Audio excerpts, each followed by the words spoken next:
안녕하세요, 여러분. 오늘 제가 리뷰할 책은 더 원싱이라는 책입니다. 이 책은 친구에게 선물 받아서 읽게 됐는데 제가 좋아할 것 같다는 말을 해주더군요. 원싱은 우리가 더 많은 것을 성취하려고 할 때 오히려 하나의 핵심적인 목표에 집중하는 것이 성공의 열쇠라고 말해주는데요. 오늘 저는 여러분과 이 책의 핵심 메시지와 제가 받은 영감을 함께 나눠보려 합니다. 자, 그럼 저자 소개부터 들어가야겠죠. 게리 켈러와 제이 파파산 공동 저자인데, 게리 켈러는 켈러 윌리엄스 투자개발회사의 공동 창립 대표이사로서 저명한 사업 코치입니다. 제이 파파산은 켈러 윌리엄스 출판부 부사장, 렐릭 출판사의 대표이사로서 함께 했습니다. 두 분 다 기업인이라는 특징이 있는데요. 이 그룹은 사실 저도 어디 있는지는 잘 모릅니다. 그리고 오늘 저도 기업가 컨셉에 맞춰서 스티브 잡스를 한번 따라해보는 의상을 맞춰봤는데요. 어떤가요? 네. 자, 이 책의 슬로건이기도 하죠. 왜 항상 일은 많고 시간에 쫓기는데 성과는 그대로일까요? 우리는 너무 많은 일을 하고 있으니 한 가지에 집중하라 라는 메시지를 담고 있는 책입니다. 먼저 이 책의 가장 중요한 주제는 목표 설정의 중요성입니다. 우리는 여러 가지 목표를 세우곤 하는데요. 많은 목표들 중에 어떤 것을 먼저 해야 할지, 또 무엇이 가장 중요한지 판단이 어려워집니다. 제일 중요한 것이 무엇인지 파악하고 정말 필요한 한 가지 일에만 집중하면 나머지는 자연스럽게 처리된다는 것이 작가의 의견입니다.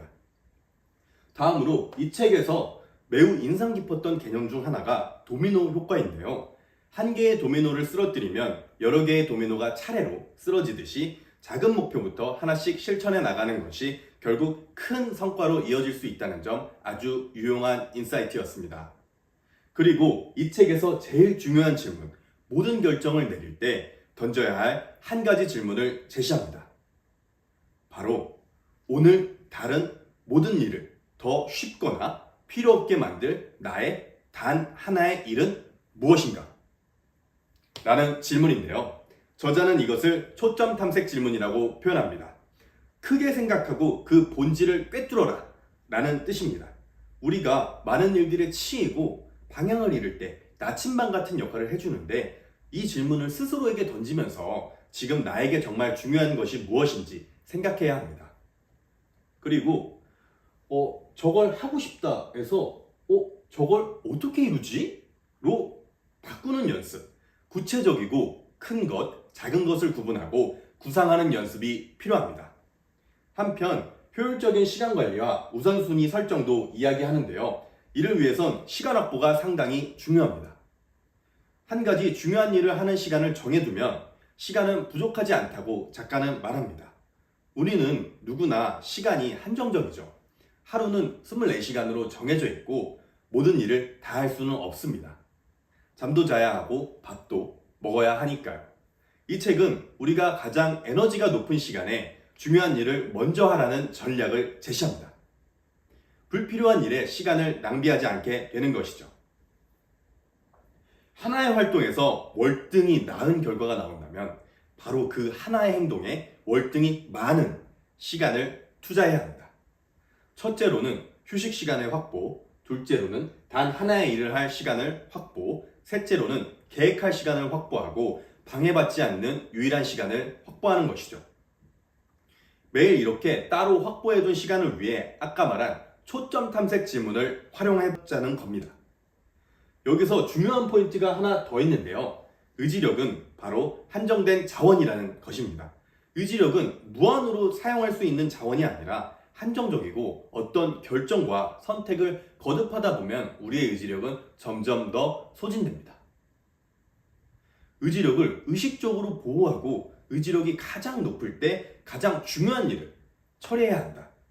그때 성공할 확률이 가장 높다는 것입니다. 저는 이 부분에서 참 감탄했습니다. 의지력이 한정된 자원이라는 것과 의지력이 높다는 것은 성공 확률이 높다는 것의 말이죠. 자원이라는 표현이 참 많이 와닿더라고요. 또한 이 책에서는 이미 다 사용한 의지력을 채우기 위해 풍부한 영양이 담긴 식사와 휴식이 필요하다고 강조하는데요. 심리학에 관심이 있으시다면 매슬로우의 위계욕구 이론을 한번 들어보셨을 건데요. 생리적 욕구인 수면과 식사가 만족되어야 비로소 더 나은 결정과 판단을 할 수 있다는 것입니다. 메슬로우의 내용은 책에는 없는데 제가 부연 설명을 위해 한번 넣어봤습니다.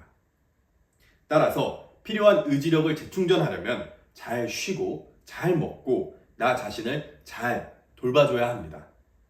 네, 다음으로는 균형 잡힌 삶이란 거짓말이다. 과연 완벽한 중도, 균형이라는 게 가능한 일일까요? 흔히 말하는 워라밸, 이상적일 뿐이지 현실적이진 않습니다. 작가는 워크는 줄이고 라이프에만 치중하고 싶어하는 요즘 사회 분위기를 지적합니다. 워크의 비중이 있어야 라이프의 비중도 있을 수 있다고 이야기하는데요. 여기서 필요한 것은 치밀한 중심 잡기입니다. 일과 개인적인 삶 사이에서 중심 잡기와 각자의 시간 속에서 중심 잡기. 중심을 잡느냐, 잃느냐가 아닌 짧게 가거나 길게 가거나. 길게 가는 것이 물론 중요하겠죠. 큰 것을 경험할수록 나도 커진다. 성공하려면 행동해야 하고 행동하려면 생각해야 합니다. 이 모든 것은 곧 큰 생각에서 비롯된다고 합니다. 물론 하나의 목표에 집중하는 것은 쉬운 일만은 아닙니다. 우리는 항상 방해 요소가 많고 사람들의 요구에 휘둘리기 쉽습니다. 이 책은 이런 장애물들을 어떻게 극복할 수 있는지 구체적인 조언도 제공해주고 특히 멀티태스킹이 오히려 비효율적이다 라는 점을 강조합니다. 하나의 일에 집중하는 습관을 길러야 하는 것이죠. 저도 이 책을 읽으면서 저만의 원싱을 찾고 그것을 꾸준히 실천하는 것이 얼마나 중요한지 느꼈습니다. 그럼 여러분들의 원싱은 무엇인가요? 여러분들도 이 책을 통해 여러분의 원싱을 발견하고 목표를 향해 나아가시는데 도움이 되었으면 좋겠습니다. 오늘 저의 북 리뷰는 여기까지입니다. 봐주셔서 감사합니다.